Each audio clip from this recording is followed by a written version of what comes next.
Good morning. We're outside doing our morning chores this morning, and it's a really important day for this time of year in this planting zone. And what is that? That's harvest day. We've got potatoes, we've got onions, we've got carrots, we've got garlic, we've got strawberries, we've got raspberries, and some things in our garden got a very late start, or else we would have more. But we've got to get moving, because if you leave these things in the garden, they go bad, and then what's the point of planting, right? Let's go take care of that. All right, can you get it open?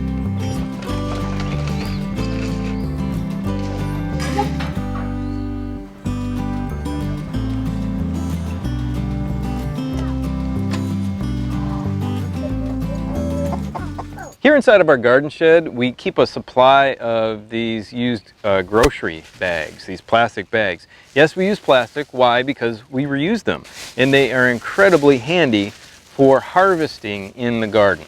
If you haven't seen our build on this shed, you really must, because it's kind of a twofold video. We build the shed, we show you how to build a really cool garden shed that's up off the ground. We also show you a Japanese Soshugiban technique of preserving the wood on the outside so you don't have to paint it.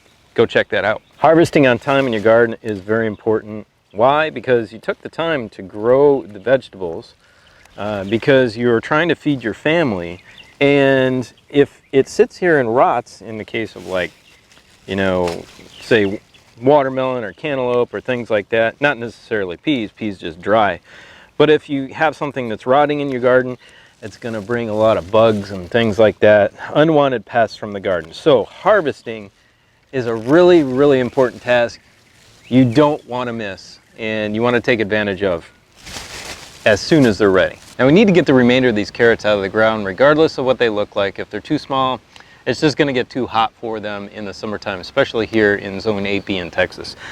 So whatever is in the ground right now, good or big or small, you got to get it out. Look at this, love it. Got to get them out of the ground though, or they will just be inedible and very, very woody. Not good for anything else but the chicken coop. Now, we've done a video on how to harvest garlic, and as you can see here, these are ready. The bottom leaves have dried up like that. A few bottom leaves. So at about 4 bottom leaves, you want to start to harvest your garlic. Usually, I'll have a little garden shovel, and I'll stick it in there and pop them up. But this soil in this bed is really, really soft, and look at that beautiful head of garlic. Before the chicken tragedy the other day, the girls were helping me harvest potatoes out, but now they are off playing. It's hard to keep a 3-year-old and a 7-year-old interested, but they have helped me. We're going to harvest the rest of these potatoes for y'all.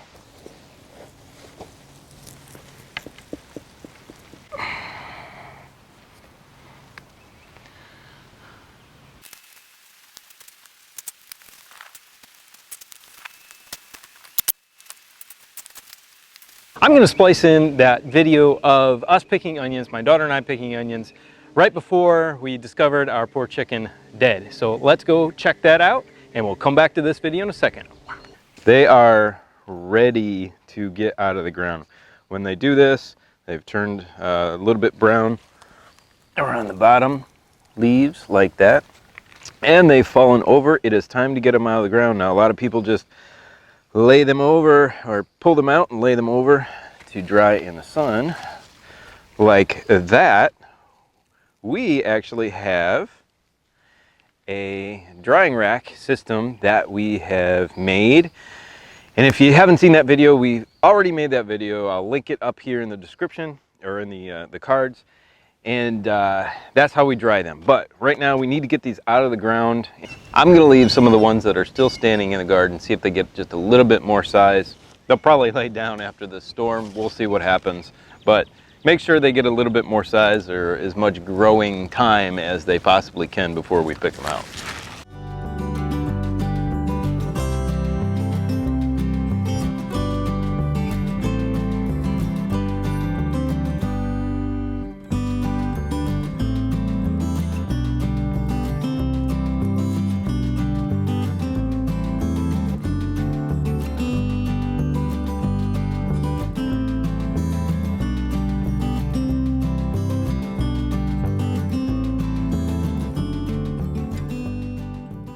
So in the back of the trailer here, we've got the majority of our harvest. It's not everything. It's not obviously the onions from the other day, and it's not all of the garlic because we just couldn't pull it all out right now. It's getting really hot out here and I got to get the girls inside for some lunch.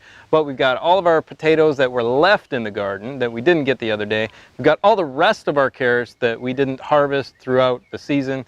And we have got our daily pea intake right there.